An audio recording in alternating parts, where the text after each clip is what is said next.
ॐ अज्ञानतिमिरान्धस्य ज्ञानाञ्जनशलाकया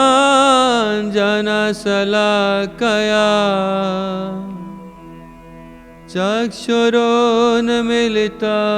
येन तस्मै श्रीगुरवे नमः। गुरवे गौरचन्द्राय राधिकायैस्तदालये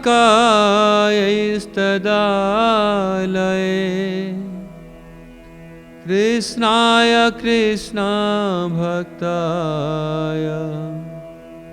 तद्भक्ताय नमो नमः।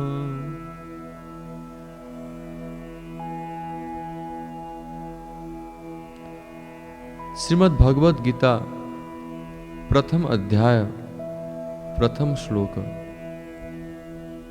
धर्म क्षेत्रे कुरुक्षेत्रे समवेतायुजुत्सवः मामकः पाण्डवाश्चैव किमकुर्वत संजय।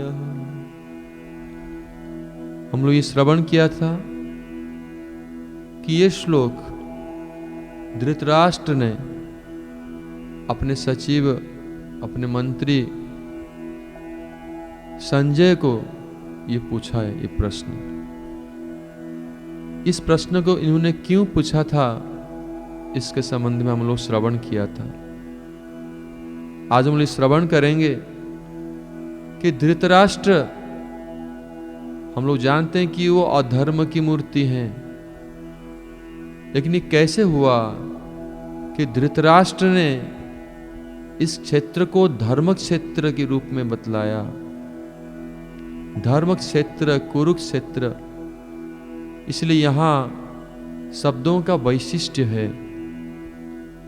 भगवत प्रेरणा से सरस्वती देवी ने धृतराष्ट्र की जिह्वा पर उपस्थित होकर ये कहलाया है, धर्म क्षेत्रे कुरुक्षेत्रे। ये धर्म क्षेत्र है। इसलिए वेद व्यास जी ने ये युद्ध क्षेत्र को, युद्ध स्थली को, जो कि कुरुक्षेत्र है, उसको धर्म क्षेत्र रूप में उन्होंने लिखा है। इसका गूढ़ तात्पर्य है, हम इसको विवेचन करेंगे, श्रवण करेंगे, जो हम लोग श्रवण किया है अपने गुरु जी के मुखारविंद से। श्रीमद् भागवतम नवम स्कंद 22वां अध्याय 4 नंबर श्लोक। इस श्लोक में ये प्रमाण है कि कुरुराज के नामानुसार इस क्षेत्र का नाम कुरुक्षेत्र हुआ था। तो ये कुरुवंश के राजा थे, जिनके नाम पर एक कुरुवंश पड़ा है, उनके नामानुसार ये क्षेत्र का नाम कुरुक्षेत्र हुआ। और महाभारत में एक उपाख्यान है, महाभारत की शल्य पर्व में, कि एक बार महाराज कुरु ने इस क्षेत्र को, इस खेत को हल से जोत रहे थे। उस समय देवराज इंद्र वहां उपस्थित होकर उनको पूछा कि महाराज आप यहां क्या कर रहे हैं। तो महाराज कुरु ने ये कहा कि मैं इस क्षेत्र को ऐसे उपयुक्त बनाना चाहता हूं कि जो भी इस क्षेत्र में देह त्याग करेगा उनको अनायास स्वर्गलोक प्राप्त हो जाएगा, या उससे ऊपर उन्नत लोक प्राप्त हो जाएगा। इस क्षेत्र में खाली शरीर त्याग करने पर। ये बात को सुनकर देवराज इंद्र ने उनके उपहास किया और स्वर्ग को वो लौट गए।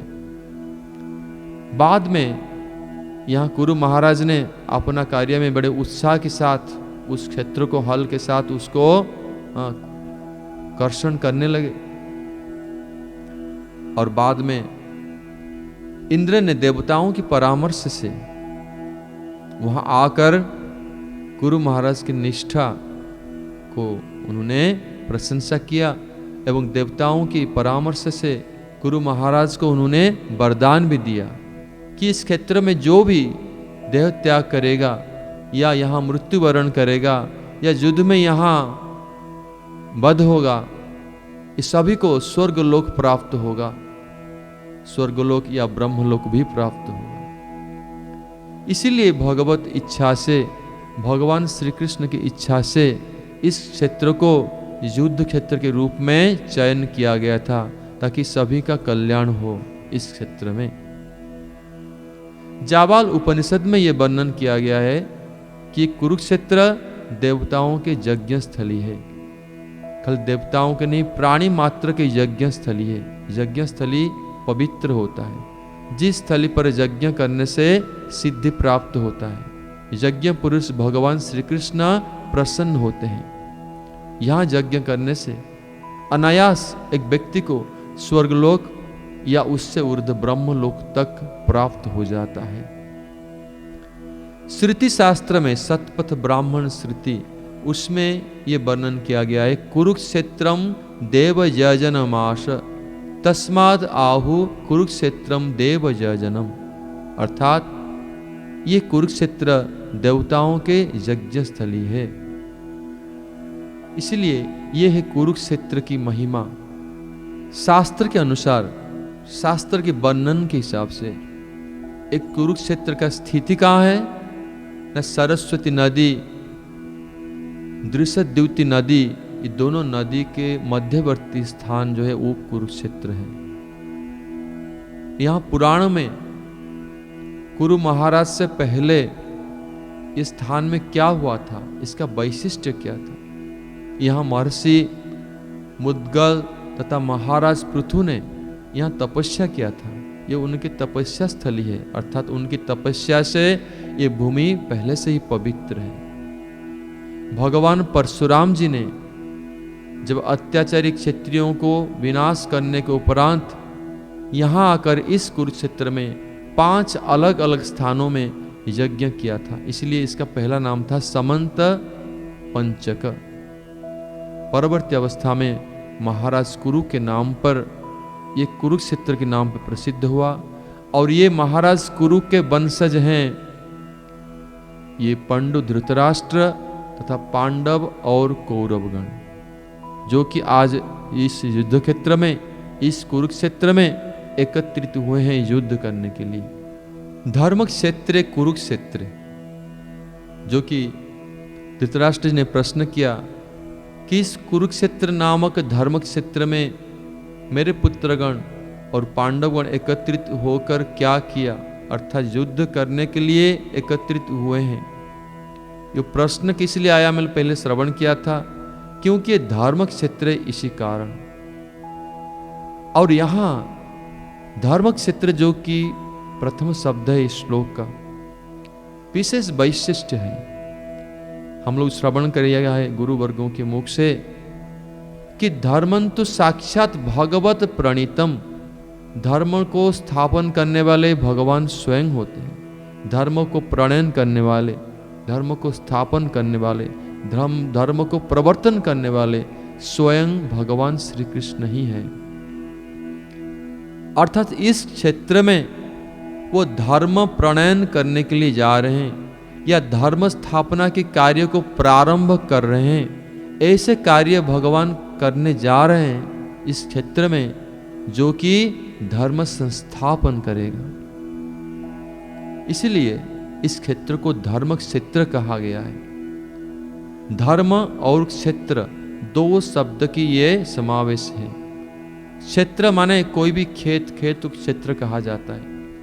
और खेत में कौन कार्य करता है ना, कृषक कार्य करता है। जैसे एक उदाहरण आचार्य लोग दिया है कि कृषक खेती में धान की पौधा लगाता है और उस समय और क्षेत्र को वो पालन पोषण करना, जल सिंचन करना, यत्न लेना आदि करता है, ताकि धान गछ पृष्ठ पृष्ठ होकर यथा समय में वो धान फसल आमदनी कर सकता है। तो यहाँ भगवान कृष्ण ही कृषक हैं। और ये धान्य क्षेत्र, धान की पौधा कौन है ना, धर्म के अवतार, धर्म की मूर्ति सपरिकर युधिष्ठिर, अर्जुन, भीम आदि पांडवगण और उनके परिकर। ये सब धर्म की मूर्ति है, धर्म की अवतार है। यह धान के पौधे की सदृश है। उनकी पालन पोषण करने वाले कृषक स्वयं साक्षात भगवान श्री कृष्ण ही हैं। वो यहाँ जल सिंचन कर रहे हैं। पांडव लोग को सब समय भगवान ने सहायता किया, पोषण किया, पालन किया। हर समय में उनके सखा बने, उनके अपने बांधव बने, परिवार संबंधी बने। हर समय में उनके पास उपस्थित होकर हर प्रकार से सहायता किया। जिस प्रकार कृषक वो धान्य क्षेत्र को पालन पोषण करता है। लेकिन यहाँ एक समस्या, जब कृषक धान क्षेत्र में जल सिंचन आदि करता है, उस समय वो जल को प्राप्त करके धान के पौधे के साथ साथ दूसरे घास भी वहां उगता है, जो कि बेकार के होता है, श्यामा घास। जिस घास के कारण धान के पौधे बढ़ नहीं पाता है, और वो सब जल को सूख लेते हैं, और ये धान की पौधा दुबला हो जाता है, सूख जाता है और मर जाता है। इसी प्रकार जो कुशली कृषक है, कुशल कृषक जो है, जिसे भगवान श्री कृष्ण यहाँ है, वो इसको लक्ष्य करते हुए वो धान को रक्षा करने के लिए वो दूसरे जो पौधा है, जो कि श्यामा घास है, जो कि अनवांटेड है, जिनको यहाँ रहने की बेकार रहना आवश्यक नहीं, जिनके कारण धान के विकास में हानि होता है, ये धान्य विरोधी घास है। इसलिए कृषक क्या करता है, वो सब घास को उखाड़ करके फेंक देता है, ताकि धान सुरक्षित हो जाए और हृष्ट पुष्ट हो जाए और सुस्त हो जाए। ये धान की पौधा साक्षात धर्म की मूर्ति पांडवगण है। और यहाँ ये खेत में उगने वाले दूसरे घास, वो सब कौन है? न कौरव, दुर्योधन आदि अधर्म की पांडव कौरव गण है, जो कि धर्म विरोधी हैं, धर्माभास हैं और अधार्मिक है। उनका उपस्थिति उस क्षेत्र में धान के विरोधी है, धर्म के विरोधी है, जिनके कारण धान की पौधा विकास नहीं हो सकता है, पोषण नहीं हो सकता है। तो भगवान यहाँ क्या कर रहे हैं? कृषक बन करके उस पौधों को उखाड़ कर फेंक देते हैं और निर्मल कर देते हैं। इस प्रकार भगवान ने उस दुर्योधन आदि असुरों को संहार करके धर्म को स्थापन किया, धर्म की मूर्ति पांडवगण को पोषण किया, उनके माध्यम से जगत में धर्म को संस्थापन किया। धर्म संस्थापनार्थाय संभवामि युगे युगे। यही है इसका तात्पर्य इस श्लोक का। धर्म क्षेत्रे कुरुक्षेत्रे समवेता युजुत्सव माम का पांडवाश्चैव किम कुर्वत संजय। ये जो प्रश्न उन्होंने पूछा है धृतराष्ट्र ने, और उसी के अंदर इसका उत्तर विद्यमान है। सरस्वती देवी उनकी जीवा में विद्यमान होकर ये प्रकाश कराया है। भगवान यहाँ वास्तव में भगवान ही करता है, और ये पांडव और ये कौरवगण और जितने भी है, ये सब निमित्त मात्र हैं। भगवान ही अपना कार्य कर रहे हैं, धर्म को संस्थापन कर रहे हैं, और ये सब को संहार करके धार्मिक पांडवगण की पोषण कर रहे हैं। और इस संदेश, इस श्लोक का गूढ़ तात्पर्य है, जो कि हमारे गुरुवर्ग लोग, आचार्य लोग और गुरुदेव ने इसको प्रकाशित किया। इन शब्दों के साथ मैं अपनी वाणी को यहीं पे विराम देता हूँ। जय ग्रंथराज श्रीमद् भगवद गीता की जय। जय कृष्णचंद्र भगवान की जय। रूपानुगाचार्य शिल गुरुदेव की जय। रूपानुग गौड़ीय गुरुवर्ग की जय। समागत भक्त वृंद की जय। निताई गौर प्रेमानंदे हरि हरि वो। हरे कृष्ण कृष्ण कृष्ण हरे हरे, हरे राम राम राम हरे